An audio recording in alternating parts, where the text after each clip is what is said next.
And this is just kind of to test things out. To see what it's looking like. Yeah, as long as we're here. Welcome to Healing Conversations.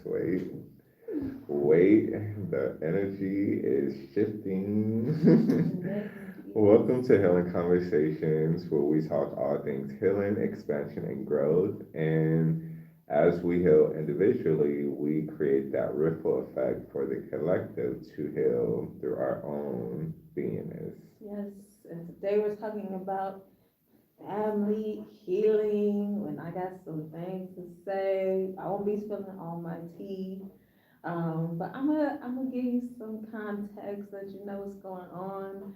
But my name is Angelique. If you don't know who I am, I'm a brother of Raymell's sister friend, and I love these conversations. They always help to lighten my heart, and lighten my energy, give me energy, and I really appreciate y'all's contributions. So if you have something that you want to share, let us know in the comments or jump on.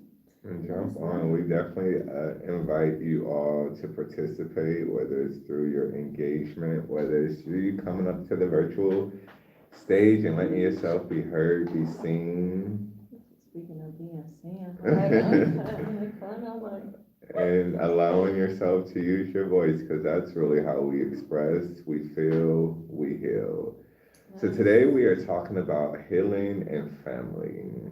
And I think we don't talk about this a lot. Like a lot of times when you're on this healing journey, the hardest part I can say for myself has been knowing that balance of honoring yourself, honoring your journey, honoring where you are, but also becoming aware that a lot of our family hasn't chosen to take that step into their own healing, their own expansion, their own growth.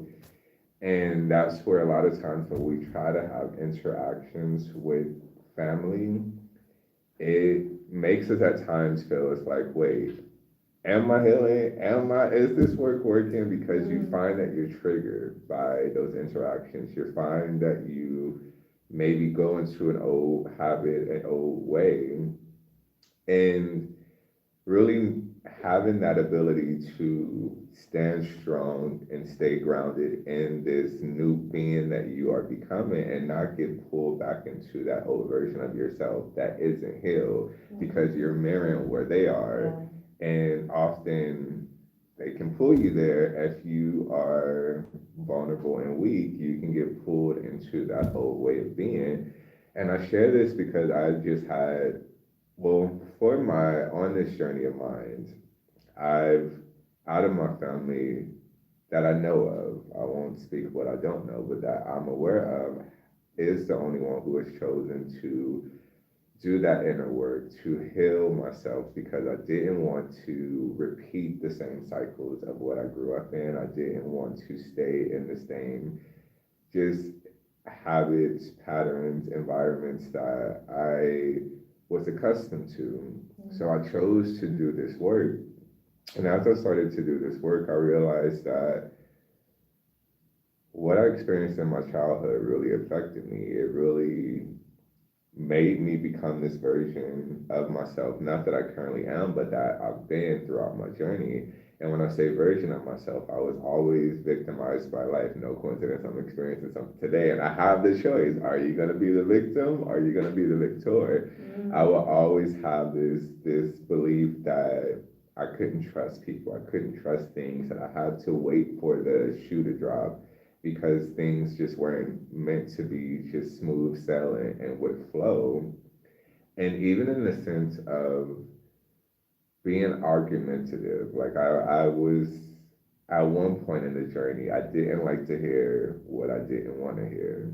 So I would avoid it and I would just talk over people and I wouldn't allow them to express because it made me uncomfortable. It made me uncomfortable for someone to call me out. It made me uncomfortable for someone to expose what I thought I hid.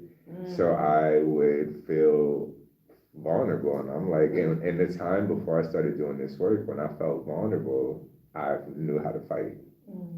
And And it wasn't always in the physical realm, but it was like with my words, through my energy, my demeanor, like it was fight. I was like, oh no, I had to, and to unpack that, the reason why that fight what came about is because when you don't feel safe in your childhood and your upbringing, when you don't feel heard or feel seen, you're not able at times to have that expression, have that aggression to fight back.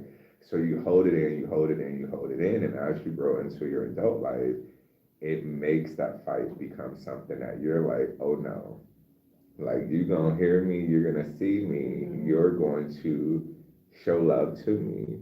And I would notice that before I started this work, that's how I reacted, or I would just stay muted and I wouldn't let anything out because I didn't feel safe to express. I didn't feel worthy enough to be heard. So I just stayed muted and kept it all bottled in. And since I've been on this journey of healing, remembering who I am and what I am, I noticed that my encounters with family have been a little more, I don't even know how to describe it. I just know it's been interesting. Is the better word to say it because I don't react in the same way. I'm able to be aware of when they're in their hurt, when they're in their pain, when they're in their projection. So I could meet them where they are in the sense of saying this is where you are, but not get lost in where they are. Don't allow myself to be pulled into the chaos, the drama, the disrespect, and knowing how to honor myself when I don't feel seen, don't feel heard, don't feel loved. And when they are wanting me to perform, cutting that cord so I can live my life with liberation and freedom and not be this robot or puppet doing just to have something, and honoring and respecting where I am, who I am, and allowing that to be what I stand in. Yes, yes. Wow, that's a lot that I resonate with that. Um, and I had a conversation this week with some family members as well. And like you were saying earlier, here's the thing, anybody can pull you into their energy if you're not like aware. You know, anybody can pull you into anger or frustration or depression or hostility if you are not aware of your own energy. But that's especially true for family because we have so much history with them. We have had so much emotional connection with them. You know, we're literally like blood related, you feel me? Or even if it's like adopted family or like just people who you call family that you've known since your childhood. You've known them in a very vulnerable season of your life. You've seen a lot of things together. So when we have these experiences with them where we're in one energy state and they're in another energy state, we are more drawn to exchange that energy with one another. And the thing about somebody who's in like a lower vibrational frequency and somebody who's in a higher vibrational frequency, the person who is in the lower state, the likelihood of them being willing to come up to a higher frequency isn't as natural as somebody coming down. You know, at least that's from my own personal observation myself. If that's not true for you, you know, like Sandra says, take what resonates, leave what don't. But I found that to be true. And that's also sort of scientific because there is the law of um, compensation. And some people say it's like what you put out, you get compensated for, but there's also like natural balance compensation where things go from an area of high concentration to an area of low concentration. So with energy, if there's somebody with a high concentration of energy and then there's somebody with a low concentration of energy, the high energy is going to get filtered out into the low energy. Getting a little technical here, but stay with me. And so when I was having this conversation with my family, the first thing I noticed on when I picked up the phone was kind of like this melancholic, like just low, like not really, you know, just not happy energy. And in my first thought, I was like, oh, here we go, you know, here we go with this. And I had to monitor myself because, like Renell said, there was this expectation of me to kind of be this performer, be this puppet, like bring up the energy, help people feel good and smile and laugh and see the bright side. You know, even when I was battling my own internal things that nobody knew about. Hey, Celine. And so I had this unconscious sense that I had the obligation to pour into other people and keep pouring into other people, trying to lift them up and trying to lift them up so that, you know, we can all just be one happy family. Hey, Sarah. Hi, Sarah. We could just be one happy family and we don't have any problems. Let's just all, you know, be better now, you know. And I felt that part of me coming up, and I had to, one, remember that I don't have to do that.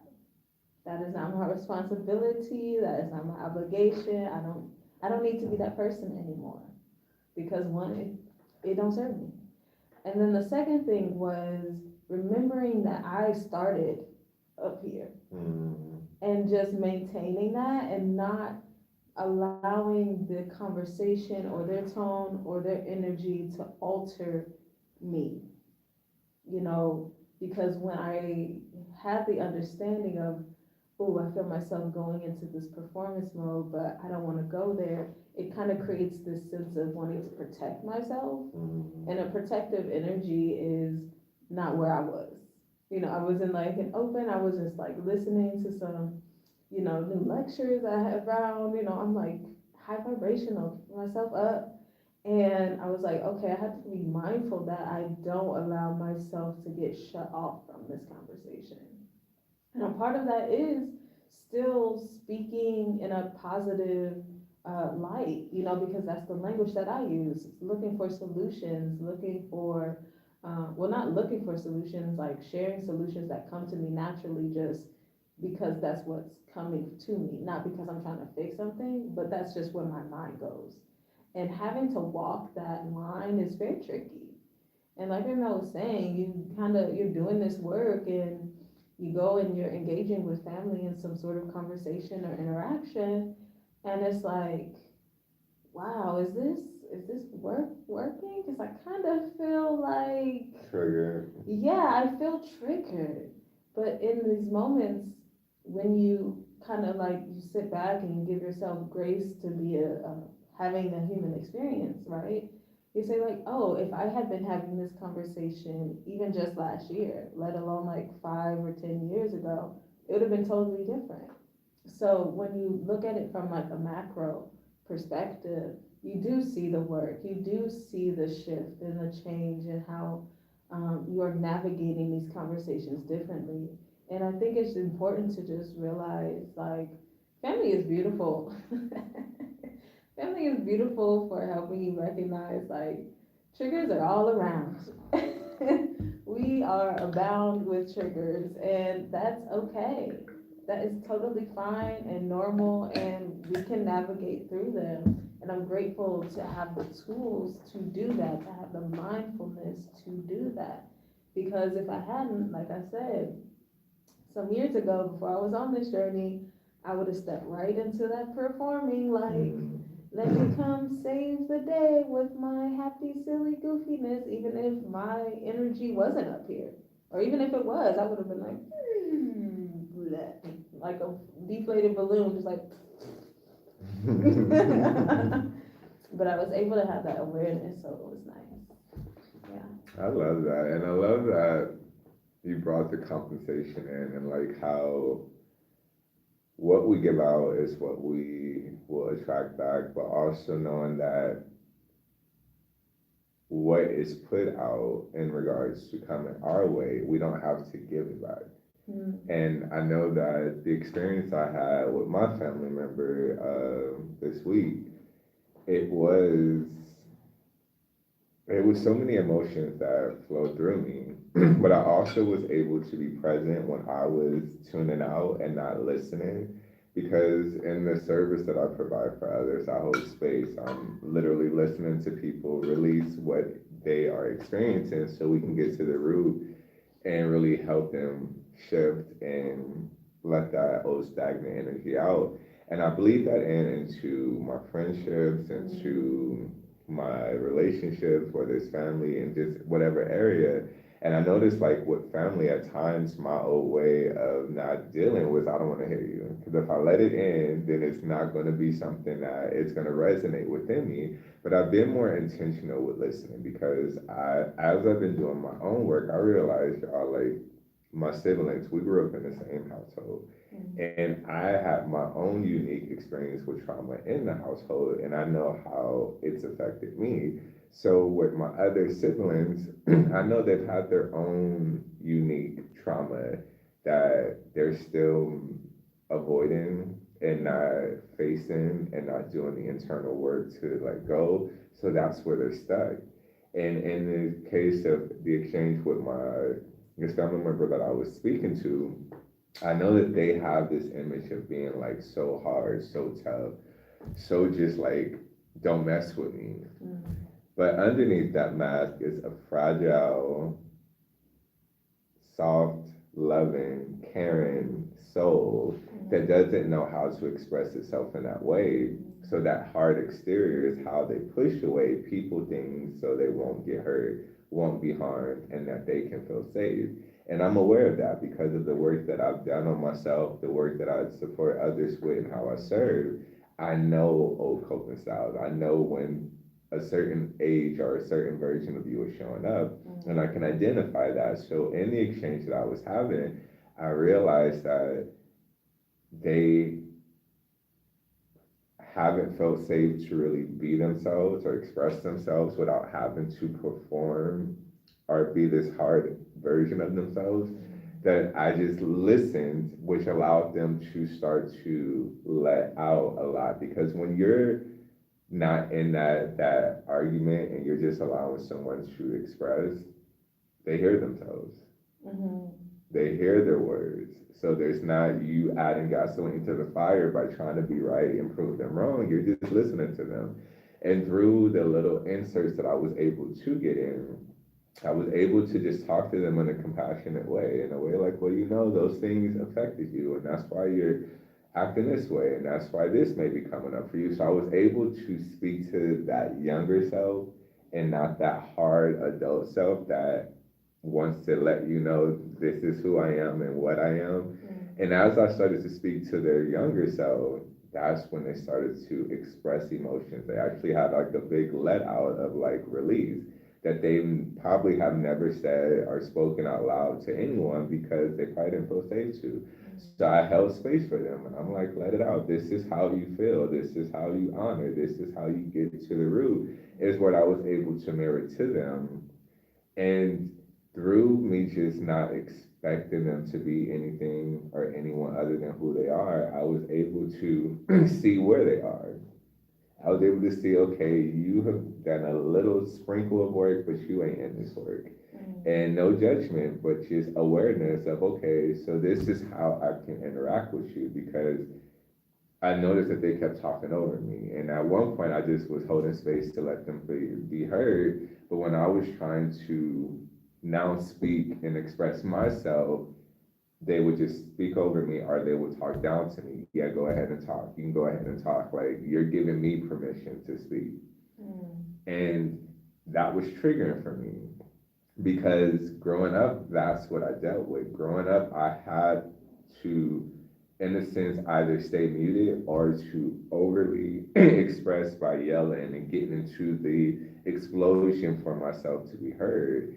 So that was kind of triggering, like, okay, Ramel, are you about to give this life for energy? And I noticed after I was trying to talk and they were not letting me because they just want to say what they want to say, and then they start talking down to me, I had to bring awareness like, yo, the caretakers that took care of us, this is what they did and what they still do. And you just spoke a lot about how you are not liking how they've treated you and how they're currently treating you, but you're repeating what they have done to you in this exchange right now. So I wanted to bring that awareness, like, well, the patterns that you are talking about are so toxic, you are actually living out and doing right now. and they didn't want to hear it. They just kept trying to shut me down and not let me speak. So at this point, I'm like, okay, this ain't a conversation. This is just you wanting to talk and you don't want to hear anyone else. And I just honored myself and I just disconnected myself from that conversation. And even doing that, and after I disconnected the conversation, I just take a moment to breathe because there was a lot of energy that was rushing through me. There was anger, there was frustration, there was confusion. There was a little sadness because it's like, why can I have these exchanges with my family? And it always has to be this ending with certain family members, not every family member, but certain family members. It has to be this way that we end off. We can't be an I love you, I'll talk to you later, wishing you well. It has to be like this kind of fight, this kind of battle that we have to be in. And it just really, so much came through for me that I was just able to, while I was driving, take some moments and just to breathe it out because I know had I not, I would have been lost in the woulda, coulda, shoulda of what that the conversation should have been. Hey, Angelique. And I wouldn't have let it pull me into what I should have done, what I should have said, how it could have been different versus just it is what it is. It was what it was, and it's gonna be what it's gonna be. And just being okay with that allowed me to not get lost in the dialogue of the mind, and I was able to drop into my heart and honor the feelings that needed to be released from me. And after I released it, it had no weight over me. And even they text me after saying something that was so irrelevant and pointless, but it just showed me like, thank you for showing me that I can't trust you. Thank you for showing me that I don't have that connection with you like we once did. And thank you for showing me that you still are stuck as this hurt little version of yourself that is making everyone the villain and you'll always be the victim. And I didn't feel as though I was the villain in that experience, but I was able to be aware that's how they categorize people in their life. Either you're this or you're that because this is who I am. And someone will always show you who they are by how they speak, how they express, how they act in life. And when you are aware of that, you're like, okay, I have the choice. Do I choose to entertain this or do I choose to honor myself and walk away from this? And I would say I've been more walking away from just different encounters that I've experienced with family because it doesn't serve me to stay trying to prove or overdo or make things happen. It allows me to say, okay, I love you, but I love me enough to not allow myself to be in the fire with you. But I'll always have that hand and have it available if you need support with being pulled out. But I can't save anyone, or not even save anyone. I'm not saving anyone. Let me reverse that word. I'm not saving anyone, but I can't support someone who doesn't want it. And being okay with that allows me to know I can use my energy in spaces and places where it's received, where it's appreciated, where it's effective, and I'm not given to spaces and places where it won't even matter anyway. So why am I giving it? I'm always going to show up in love, but I'm not trying to force it. Because if it's not received, that means your heart's not open. And with a heart is not open, you're talking to deaf ears. Yes. Ooh, you shared a lot there. You shared a lot there. Hey, Rosa. Oh, hey, Rosa. Is that Rosa from this morning? From this morning, oh, yes. Hey, Rosa. It was nice meeting you and your baby. Wow. What really struck me was that kind of like last point that you had about if somebody's in the fire, you can't help them by being in the fire with them, but you can't reach your hand and say, it's not on fire over here. You for me, if they are willing to take your hand, but some people are adamant about burning, and just to say it in the simplest way, some people are very tied to the fire. They're very tied to the fire. And that's something that I also came to the, which I sort of already understood with my conversation as well. Um, and it was so interesting, and I'm really glad you brought that up because spirit really speaks to me. Because when I had that phone call and I had that moment of, wow, these people that I love are in this situation, and you know, I just did my best to be supportive how I could. My mind was also like, is there a way I could have been more supportive? Like, is there something more I could do going forward? And as I'm thinking this, I walk past this person sitting on a bus bench, and the back of their jacket said, "Save yourself." Mm. And it was this chick holding two like machete knives, and they were crossed over, and it was like, "Save yourself." Like, cut it off, essentially. Just like, don't even go there, don't even have that train of thought, don't even think about it. Focus on you. And I was like, wow, spirit is really looking out, because my mind was going there. My mind was going there like, man, I wish there was something more I could do. But the best thing that I could do No, is you're not, Angelique. save myself. What she said? I'm gonna read it out. Okay. You're she she said, but spirit was like, save yourself. not. Save yourself. That is the best thing that you can do, because like Raymel said, jumping into the fire and being in the fire with them is no benefit to the situation at all. Is no benefit to the situation at all. So it's important to have that discernment and that awareness. And I also like how you share when you get off the phone or you exit an interaction with them, there's this thought in the mind, it's like, man, I wish we could have like a closer connection. Because there's like this idea that we have as people, like you're supposed to be family, and people show it in the movies, and everybody's all hunky dory and visiting on the weekend and sending each other memes, and this is what family and being a sibling is like. But that's not the truth for everyone. That's not my truth, not Ramel's truth, and I'm sure it's not the truth of a lot of people out there. And if that is your truth, that is beautiful, that is wonderful. I love that for you. But the thing is, when we don't have that, we have the tendency to be like, I wish I could do that. And what was coming up for me when you said that was how this morning, and Rose, I'm glad that you're on here today, because she kept being like, Su Erana, which was, they would say like, that's his sister, that's his sister.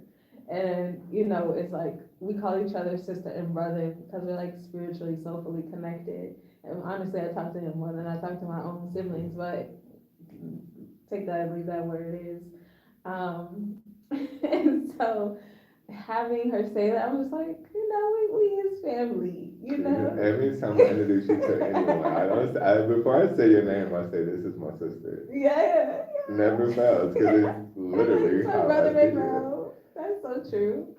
I never introduce your name until after people know who you are in my life. Yes, and it's beautiful to be able to build that relationship and to know that I do have family in this life, that I have, we send each other things, we kiki and like we talk, and we support each other in different ways. We have conversations where we hold space and we listen. We encourage each other to like breathe and release, and Raymel will poke me and be like, what people, and we encourage each other to grow and expand. And I love that. I love having an older brother who's just like I can really look up to and admire and like cheer for, because I love being a little sister. That's like my natural, birthplace. You feel me? So I love having that. I love that the universe brought us together, because it is beautiful to have that. So again, if you have that naturally in your own family, fantastic. But also know, if you don't, it's possible to build it. It's possible to build it, because we are all just energy. And when we find that like energy, and it feels like family, and it feels like love, and it feels like growth and connection, there's no reason to feel extended remorse.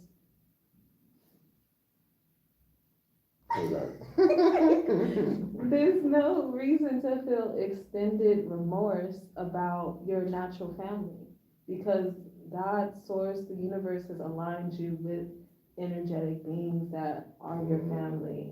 So I wanted to pop that in. But yeah, don't read that. I love comment. that. Don't All read right, this so comment. Rosa says it's hard for some people to get out of the fire because that's all they've ever known. True. Sister Angelique says sometimes I choose to put gasoline on the fire to see how hot that they really trying to get. And that's what she put, just cold joke, and I'm like, no, you're not, girl. You're Aries. Instigator. You're Aries, so that fire is your natural just. Aries instigator. Are you Aries? Are you Aries, Angelique? Are you a Gemini? I want to say I think you're a fire sign. And then Rosa says until they actually feel safe of the person who wants to help them. So true. Angelique says, yes, discernment. I'm getting focused and serious now. I promise it's important information. Movies are also create expectation in people's consciousness and entitlement issues, I think. So family, I love you both. We love you too. And I love that you brought that up too, because growing up, that was literally the theme of my life. Why can't I have? Oh my goodness, when I say that, that literally is a part of my subconscious. Why can't I have this? And I will always have that question of why can't I have the loving family? Why can't I have the nice things? Why do my family have to be so dysfunctional? And even like after that experience with my family member the other day, that feeling came back up for me. Why does it have to be so hard to communicate? Oh, she's a Capricorn, but it's she's a Capricorn. But even that feeling of why does it have to be so complicated? Why can't we just have easy exchanges? And that's really a question that isn't really realistic, because through the contrast is where you grow. But either you're growing together or you're growing apart. And it's really becoming aware when you are outgrowing people. And I think we get so lost in that word family that we think that we don't outgrow them. And we often, based on your culture, your just teachings and upbringings, they teach you that family is blood is thicker than water and it's all about family. But I like to argue against that. Because just because we share the same blood does not mean that we are tied at the hip. It does not mean that we have to be ace cocooned. It means that we have the same blood in a sense flowing through us, but a lot of my blood family, I don't even know. I know them, but I don't know them.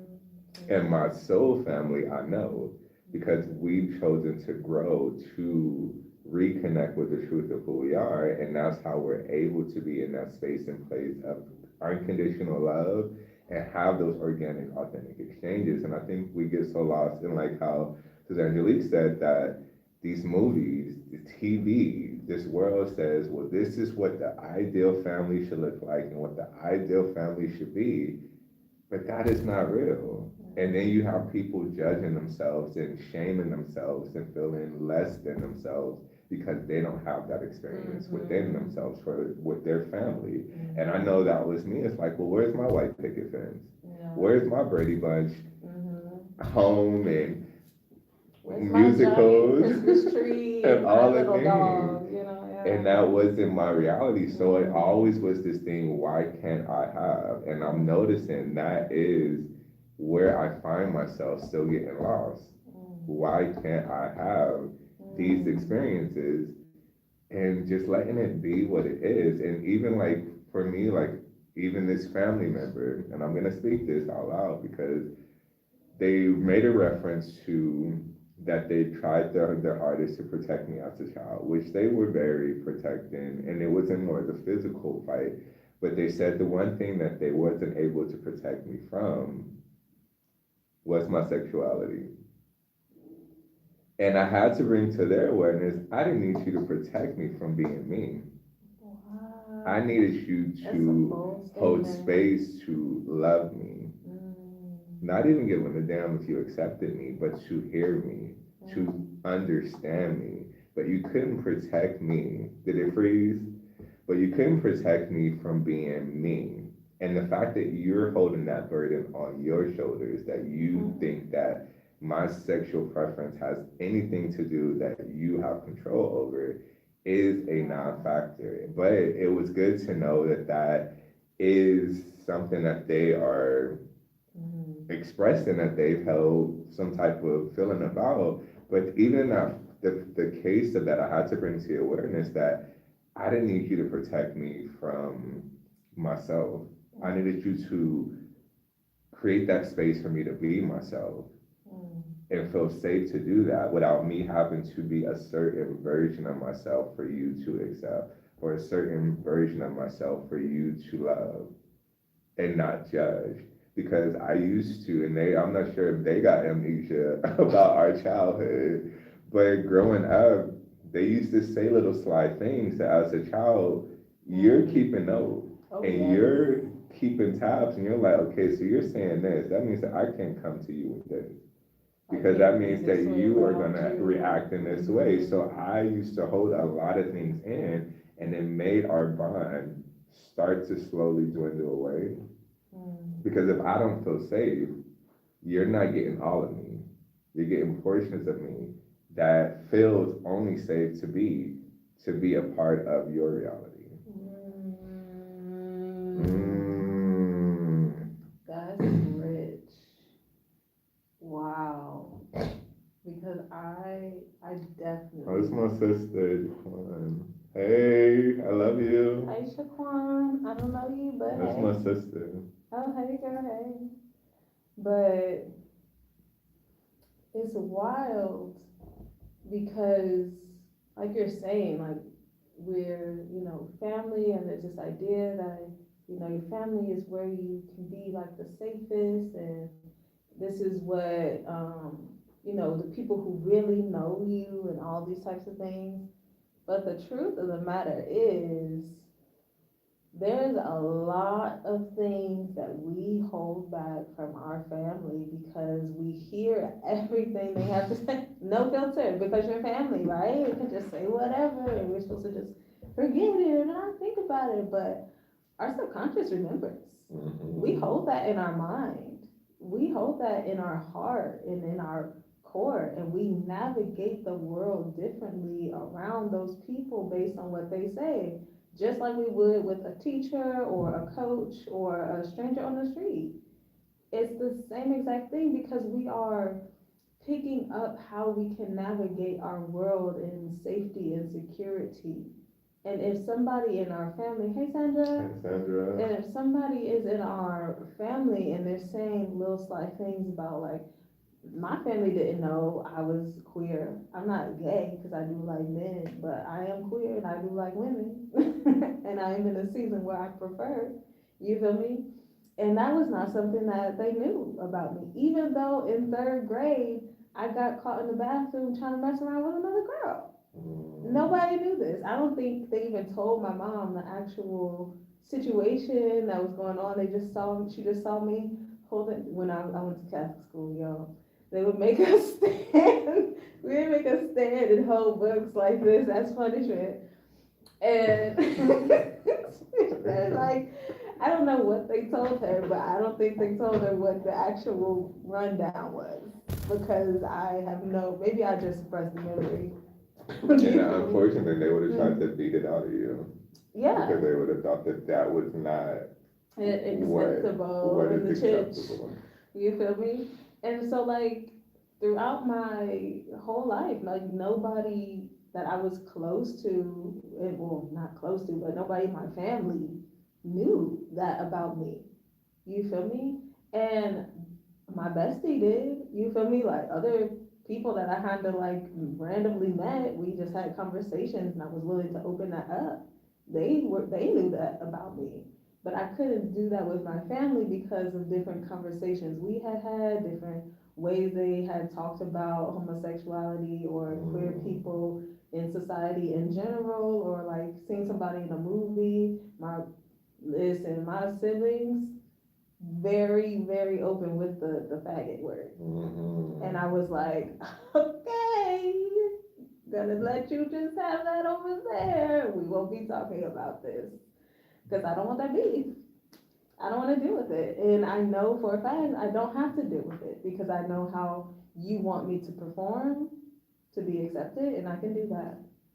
And I just really, wow, it's just so profound. It's When just, you talk about it, yeah. that starts to connect. You're like, wow, that And you is. just, and you really, it's really, what is the word? It's just really silly how society tries to paint this picture that is not real when most of us know for a fact that we are not our true selves around our family. Period. That's all I'm gonna say because I want to see what actually. Angelique, we excited to hear what do you have to share? Because I know you coming with that Capricorn heat, not the Aries.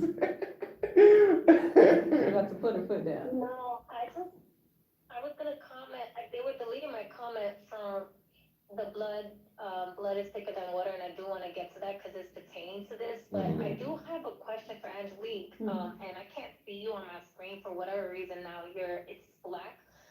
And I hope it's okay with you all, I have like a prayer candle that's on Yeah. for like keeping the energy clean and, just bringing in that love frequency for all of our highest and greatest good, because fuck that shit, right? Okay. But you mentioned how they like to use the F word, right? That ends with a T. Did you ever have a discussion with them about that, or is it something that you just kind of let slide because they're your family? Well, it was one of those things where they weren't really open to discussion. You know, I'm like, if I remember bringing it up to them and just being like, why are you using that word so hostily? Like, why do you keep saying that? Like, what does that even mean? And they just basically were like laughing it off and just kept saying it over and over again. I was like, okay, we're clearly not about to have a discussion here because you clearly do not care. So I'm gonna just let you know, hey, try not to use that around me because I don't like it. And they're like, okay, whatever. You feel me? But that's pretty much as far as that You conversation. know the funny thing that word growing up for me would be the only thing you can call me gay, sissy, but that word I literally would be ready to fight people because it was so daggering in my heart because I felt like that was like the N word. Or like you're really trying to cut me and that's where It's a sharp word. So that for me, like that was fighting words. Now it's just a word because it doesn't hold meaning to me in the way that it did, but it's just literally a word. Even the word gay, like it's just a word. It's not who I am, it's what I experience in this human form. So that's where, as I have that awareness, I'm not attached to the label. So I don't have to fight for the label, but I am experiencing what that label would be. So that's where you can call me whatever you want, but that's not a reflection of me. It's just a projection of you. Thank you both for sharing that, because obviously, I know, like, I'm also bisexual. And so the truth thing, what I wanted to touch on, and also I'm gonna be jumping back and forth from like what you two were just saying, because a lot was said, and I just love how you guys are sharing your stories, right? So the saying "blood is thicker than water" is actually like spoken incorrectly a lot of the times, and people don't know that it doesn't necessarily, it's not speaking about blood is thicker than water, so meaning you have to do for your family than strangers. It's actually blood of the covenant is thicker than the waters of the womb. And what that is saying is that the blood of the covenant of your DNA, so this could also be soul family, right? Is thicker than the waters of the womb in a sense where, water is life, water is healing, and we are birthed from the divine mother, right? And it has a shady side to it because that religion is a lot of the indoctrinations came to you know, remove the feminine concept and belittle it or do, it did what it was doing a lot of different things to create like legal constructs and whatnot. I don't want to dive too deep into that, but it was really to reprogram the mind. So the blood of the covenant was those that made the pacts to each other. So like by you two calling each other brother and sister, right, and making a pact to really honor each other's soul, that would be the blood of the covenant, right? So if you would like to like cut, that's why like in certain rituals they actually cut the blood and they join hands together, and that's making a pact. Like we are the blood of the covenant, and it's thicker than the waters of the womb because we all come from the divine mother. And that means that even quote unquote family, even though they come from the divine waters of the womb, they may not be as thick, they may not be as tight, they may not comprehend you know, what is in the covenant itself, if that makes sense.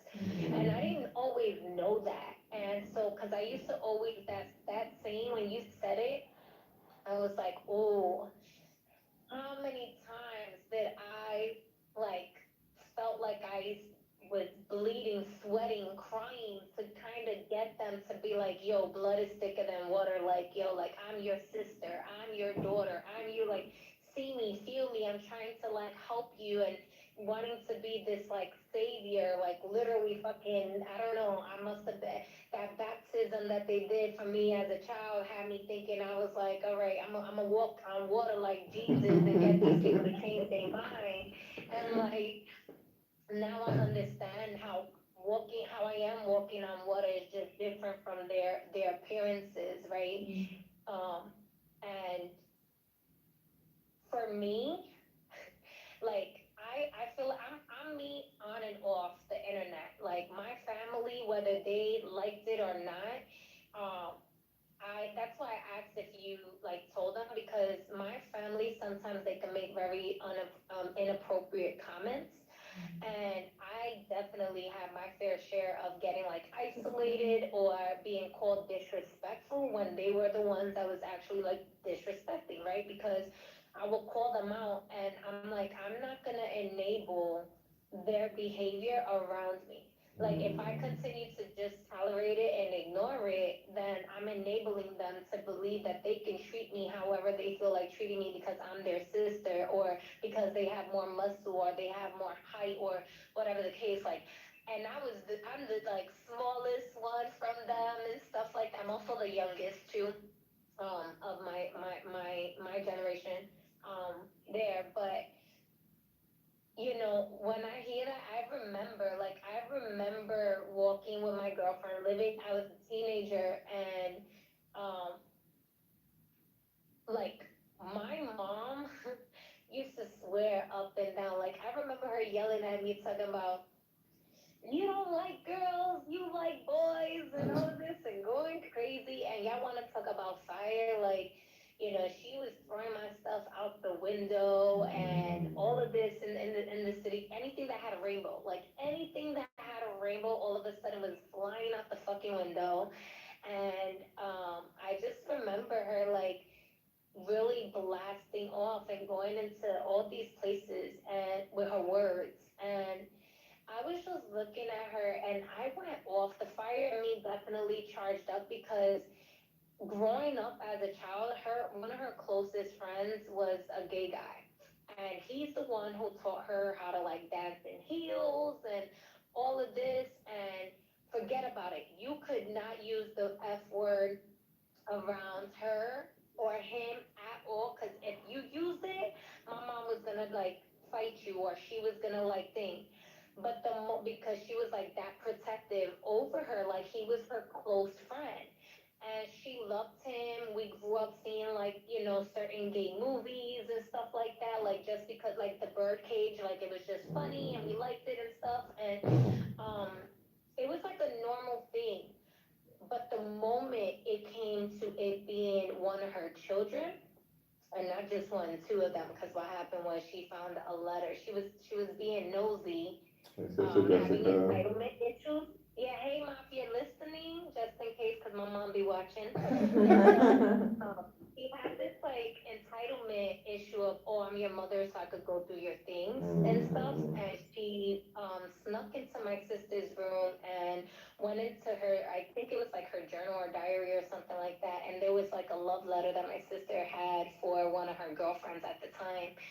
And it wasn't even her girlfriend. It was like a confessional letter. Like my sister was at that time, she was confused. She wasn't sure if she liked girls or not because this girl was like activating it in her.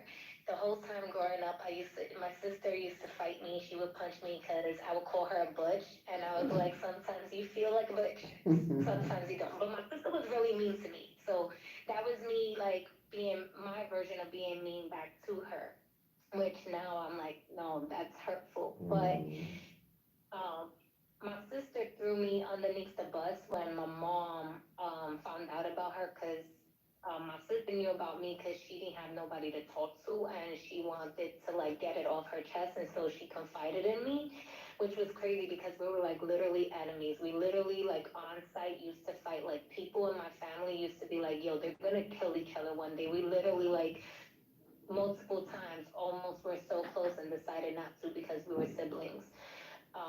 It was like that bad. So, anyways, she threw me underneath the bus. The difference between me and my sister was that the moment they found out about me, I was like, yeah, I already know. I've been me the entire time. Like y'all just weren't having the eyes to see. That's not my fault. Like that y'all were choosing. For me, it was that they were choosing to be blind because it was unspoken of, rather than um that I was hiding it or something, because I really wasn't at all. Which is why I think made it comfortable for my sister to talk to me about it because she was like curious and stuff like that. And I just remember when my mom was being so disrespectful and insulting and calling me out of my name, calling me all these things. And I was like, yo, her friend's name, he passed away. He passed away from AIDS. His name is Dory. And I have so much love for his spirit. He's such a dancing queen. He's such a beautiful, always laughed, always, and his legs, oh, so thick and tight. Oh my God, he had like Bray Mel, you know how your arms, your muscles, like his legs, you could just see the muscles. It was just he was so beautiful. And and he wasn't like drag or anything like that. He did dress. I remember him like seeing him dressed like a man, maybe because of like the time frame of things, but um I just remember feeling so hurt, like, oh, you would call me that, but you wouldn't dare let anyone call your friend that, right? And I had to really sit with that a few times in my life because how often is it that our family would call us names or say things to us that they wouldn't dare say to a stranger, right? Like the hurtful things we have the audacity to like come to, and it's usually to the people that they love the most and stuff like that. But it's the to me, that's why I said with like the movies with the entitlement and um I love how you mentioned like not being stuck on the label no more of that word, because these words, these labels really do give people entitlement issues sometimes where, oh, just because you're my mother doesn't mean you have a right to go through journals, doesn't mean you have a right to go into my private space or throw my stuff out that you didn't even pay for, right? So I know I kind of like said a lot there, but it was because everything that y'all were saying, it was just hitting so many points in my mind. And, I think one of the biggest thing that's important is knowing that the same way we can choose our friends is remembering that before, at least for me, I do believe that we chose our family before we actually came here to have this human experience for divine purposes to get where we are. So how I look at that is I chose them for the lessons and the purpose. It's like choosing a relationship, right? It doesn't mean you have to enable or tolerate the conversations that they're trying to have with you. It doesn't mean that they have a right to use their entitlement issues to put you in a certain space. Like it's okay for us to choose to walk away, and it's okay for us to even feel more like family with our own friends or, our soul tribe. Mhm. I'm sorry, I just said a lot. No, and you said a lot of goodness, as I knew you were, because you come with the heat. That's why I called you the fire. No, but I love that. And what really came through as you were talking, Angelique, is that there is that sense of entitlement. And there's like, and a lot of times, how you said, like, family will talk to us or treat us in a way that they don't treat their friends or quote unquote loved ones. But we will also let them talk to us Mm.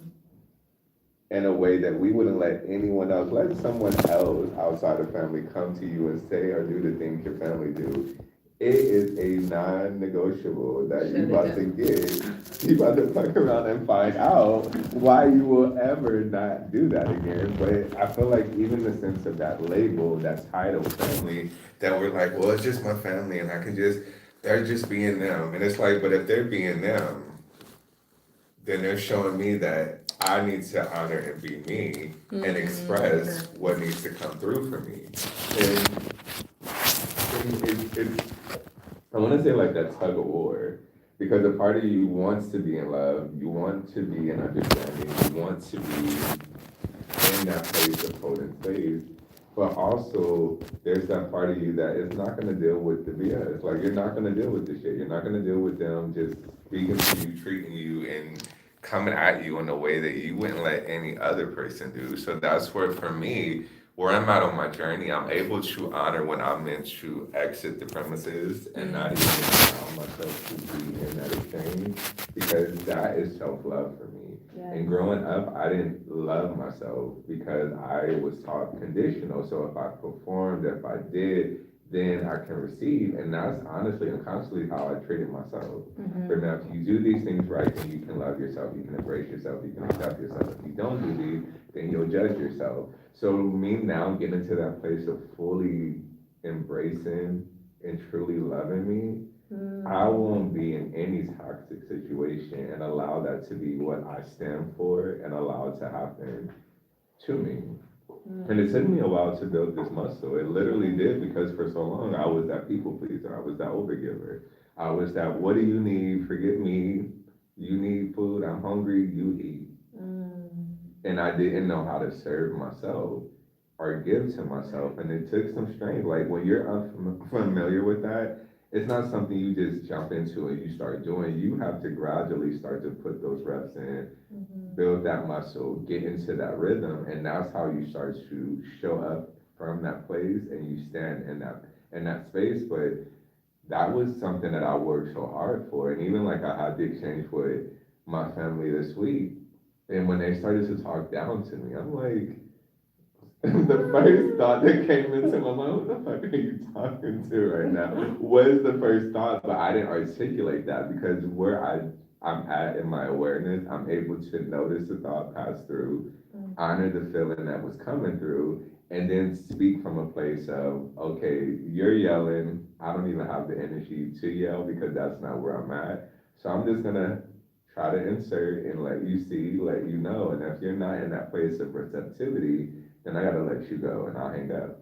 And now to me, I'd be like, well, am I copping out by hanging up? Am I not facing the fire or facing, and it's like, no, but you have to do what feels aligned for you. And why are you gonna try to make a deaf person hear you when they don't have the capacity to? Why are you trying to make a blind person see you when that's not what's in their ability to? And that's where I had to start knowing I'm talking to deaf ears, I'm trying to be seen to blind eyes, and I start to go into spaces where I'm heard, where I'm seen, where I love, and that's where I'm able to honor where I'm at and not get pulled back to where I was. And something that came up for me earlier, I'm glad for you that you circled kind of back around to that, because when you said that feeling of, why can't I have that? But like loving family, we're all together, we can actually confide in each other. It's not like shady, you're gonna throw it back in my face or whatever.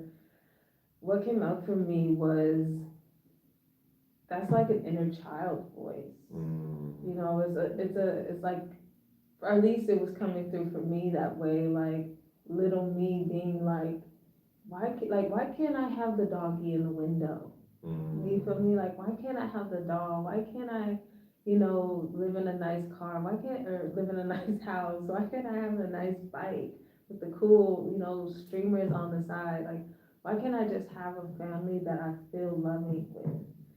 And that's a tender space, because when we are in this work now and having that awareness that we are on a journey to nurture our inner child so that we can be our fullest self, so that we can fully love and embrace ourselves. And that, for me, my inner child is a representation of God for me.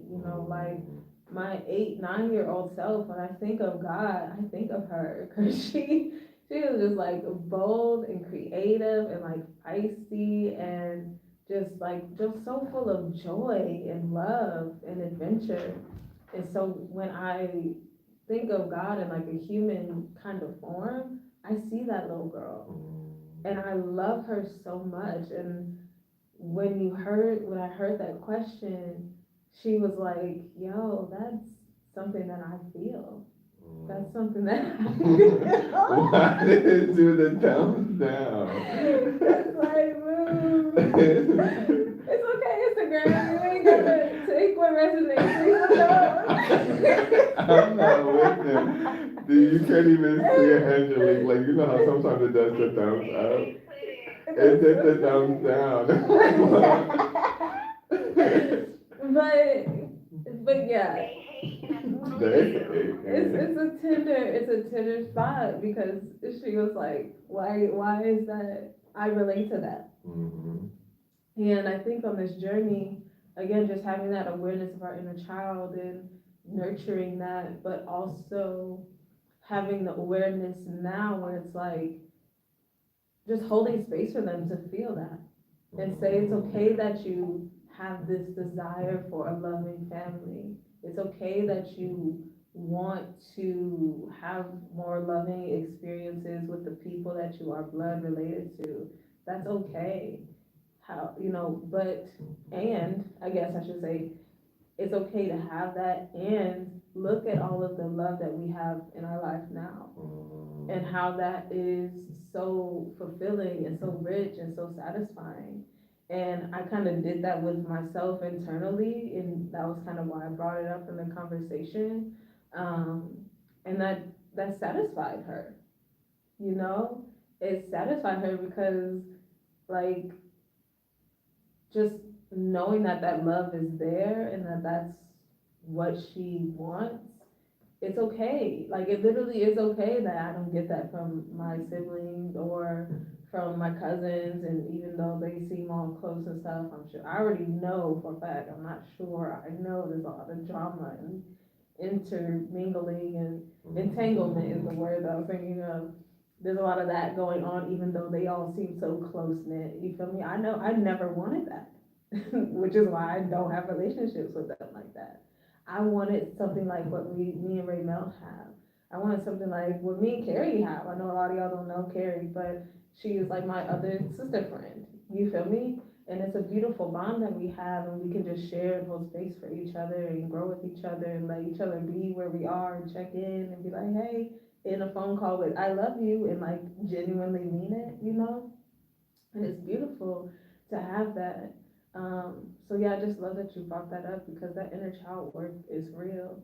And also, Angelique, I appreciate you bringing up the historical context of the blood is thicker than water, because I was gonna say it, but then I was like, let's just see where the conversation goes. I don't want to dive it all into the history of it, but I was aware of that, so I'm just glad that you unpacked it more for us, because it has been switched around and it actually means the opposite of what people are telling us it means. And so I'm glad that you did dive into that and expand people's awareness, because like, here's the thing about words and phrases and things of that nature. They mean what we believe they mean. The history of it is what it is, but if we don't know the history and we're just going around using these terms, they mean what we think they mean. Mhm. And so that's why I was kind of just like, I'll let it roll or whatever, cause it's not that deep to me, but I do appreciate that you brought that awareness into the conversation, because it does expand people's minds. You know, it's like, oh, that doesn't mean what it means. Because I remember when I found out, I was like, oh, people are just out here saying stuff and they didn't even know Repeating what it they means. don't know because it sounds good. Just creating a whole new meaning for things. But yeah, I just also wanted to tap that in there too. I I was like appreciate to my sister, "You're not my sister no more. you. You're not in my covenant." Listen. No, but I wanted to ask you a question, right? Because this is so, oh my gosh, y'all are just so juicy, man. Like, you were talking about with Raymel and your friends, like, just the relationship that, like, these are the relationships that you've been wanting with your family and, like, this love, right? So, I guess maybe for those that's either, like, new on this journey or maybe they've been on this journey for a while but just haven't found a space or a way or heard it and you know, maybe they just need to hear it from you to have, like, an epiphany or something, right? Um, you started explaining earlier how you were wanting, and I kind of wish I could see our faces so like I can. I feel like I don't want to look at the screen because I feel like I'm talking to myself. It's so weird. But you were talking about, you know, the donkey with the window and the car and the house and the doll and all these things. That's how you was breaking down the dynamic of wanting a happy home, like this picture perfect experience of a happy home. But that's not how you broke down the experience of like your soul family, right? You broke it down with like your relationship and connection with them, even though there's no picket fence, there's no donkey, there's not the nice house, it's not the nice car. It is what it is, and yet the love is still there. That's what I hear. That's how I interpreted what you were sharing, right? Okay, yeah. And you use those because you didn't use those words, but that's what I hear is like she's loving them despite the appearances of the materialistic stuff because it's really not about the material. It was never about the materialistic things, but yet when it came down to like that family desire, you painted this picture in which with your friends or your soul tribe, that picture wasn't painted in that way. It was painted in just love. So is it that your expectations are different because they were strangers, or that there were expectations with family, or there's no, like, can you help us go down through the journey of where you discovered that love first with yourself to even find it in others, and like did that expectations even shift with your family, or I don't know if I'm making sense with my question. I appreciate the question.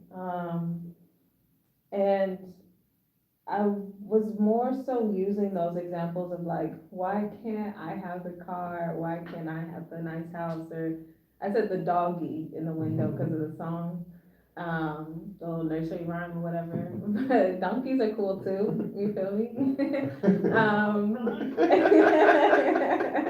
But I it's was literally thinking like miniature horse. Like I was like, oh shit. Like My Little Pony. yeah, like, or Yeah, even that. exactly. But it's just like that feeling of desire, you know, like it wasn't so much of I wanted material things from my family or to have certain conditions with my family. It was like the uh, the donkey that I wanted was my family love. Like, why can't I have that love on the shelf? Why can't I have that love in the barn? Why can't I have the love that other people are experiencing that's available? Clearly it's available and it's there. Why can't I have it? And as far as like, you did ask a few questions. So as far as like having the love in myself to, have that love from Raymel and Carrie and Stacy, and like so many other beautiful people. Leah, love me some Leah. Um, I had to, and I actually wrote about this in my ebook, Low Plug. I had to, I had to really go into myself and learn how to love myself first. Because if I had met them prior to my journey, and we kind of all started our journey around a similar time, so beautiful universal alignment, you know. But if I had met them prior to that, our relationships probably wouldn't be the same. Not even probably, definitely. You feel me? Because I was still in a space where I wasn't really receptive to close relationships because of the familial relationships that I had. So I wouldn't have felt comfortable enough to be vulnerable and to be held. You feel me? Literally and emotionally. I wouldn't have had the capacity to hold that. So it wasn't like a different like condition externally where they had different things physically. It was more so me being able to accept the love that they were putting out and me trusting myself enough to receive it and to believe in my intuition that these are safe people and I can, you know, confide in them and I can hold space with them and let them know what's really going on. Okay, thank you. Um, and then as far as like, I guess again, with the conditions, you know, it wasn't like a physical thing with my family either. You know, Raymel, listen, we shared the story about how Raymel totally shut me down about staying with him, so it was definitely not that. Um, but again, it's just being willing to actually listen to me and honor my feelings and trusting me to hold space for them. Because one of the saddest things for me growing up was wanting to be close to my siblings and my family and like have real conversations with them, but them not feeling safe enough to have those conversations with me. Probably because I was, you know, the younger sibling, and you know, maybe when I was like 6 or something, I told on them or something. You know, it's just like things we go through. You know, I couldn't even tell you because it's not my experience, but just their perception of me. Um, they didn't trust me to hold space for them and to be vulnerable. Um, but like Raynell does, you know, Carrie does, like all these people that I know now that are my soul family, they do, and that's a beautiful place to be in, and just kind of to cut this so we have our time. It's a two-way relationship. You know, if you're constantly being the one that's pouring into, but the other person isn't feeling safe enough to pour into you, it makes you feel like, oh, I'm not contributing to this relationship, you know. But yeah. But yeah, we got like 7 minutes left. So final thoughts, y'all. Thank you all for being here. We appreciate you. If you came from Angelique's page, make sure you follow Raymel and myself. Well, Ramel's about to be on the social media fast, but still follow. He got a whole big catalog on his page. But yeah, and I'll still be here. But yeah, final thoughts, y'all. You want to share anything else, Sister Angelique? No, I just, thank you both for your open hearts, your, being in the truth of your love languages, despite the appearances of, and getting to that space where you found solace within yourself and with the soul family that you created again, right? And again, because this time around with your peers or, however that may look, for you and for anybody. So I'm in gratitude, I'm in awe, I'm grateful for this space and hearing y'all, sharing your stories and sharing the wisdom. So thank you very much. And I want to thank you, Angelique, because in the short window of time that we've been connected, you are a soul family that I would like to say I'm grateful for because recently I just shared like some things that I was experiencing with you, and I didn't doubt for a second before I shared where you say for me to express. And I just knew that because of your presence, your essence, and just who you are, that that is a space that I could. So I just thank you because that's how you know you found your people when you don't have to question, did I share too much? Should I have said that? And you just do it so openly and freely and you leave it there because you know it's going to be welcomed, embraced, and you know you're going to be supported. So I just celebrate you and I thank you because this is a testament on your journey and your own inner work. I feel like we live in a world now where in social media that people put on these fronts, but outside of social media, that's not who they are. So when you find those who are genuinely, like you said, who you are on social is who you are outside. That is the real conversation. We haven't met in person just yet, but I already know when we do, this is what I'm gonna get. I already know this is what I'm gonna get, and this is what you're gonna get. And that's just a beautiful thing that you're able to really be your true self and allow others to be that in your space, whether we're on a live, whether we're in the DMs, whether we're texting, like, and I just want to just celebrate you and say how much I'm grateful for you because those gems, when they come into your life, you appreciate them and you don't overlook them or take advantage of them and you just allow yourself to collect them and know that it's in alignment with who you are. So I just wanted to give you your flowers live in person Yeah. because that's beautiful. Love it. What a beautiful conversation. Wow, I'm so grateful for this space. And I feel like we're gonna have to run back family conversations. I feel like there's so much that we could unpack and talk about because I feel like this is not a conversation many do. And I feel like how you were kind of slightly sharing about like there is that we deal with the neglect, we deal with the mistreatment, we kind of, well, this is my family and we're just gonna stick in this. And I see that so much. And it's like, for me, So normal. I had to choose to not be in the toxic fakeness because there'd be the family reunions, the family get-togethers. I recently experienced that beginning of the year when my uncle's passing, and all of the family were together, and we acting like we best friends. In reality, y'all talking about the person the minute they leave out the room, or the minute they go to the store, you're talking about them. So that toxic fakeness of family. It's like we can go so much into just more depth about this, which I feel like when I come back from my fast that we can bring this back because I did have some other things to handle before, so it kind of took our time away.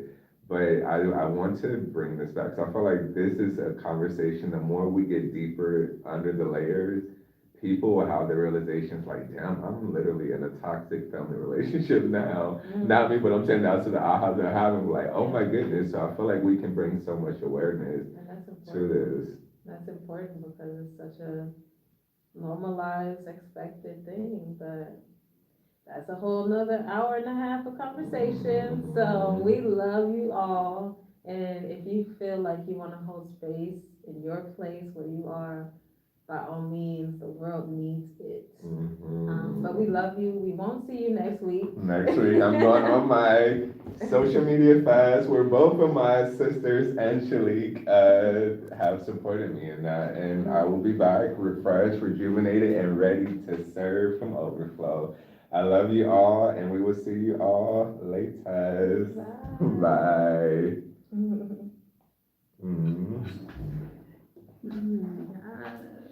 That was good. Yeah, I felt like definitely we could. I feel like we can have a whole series on family.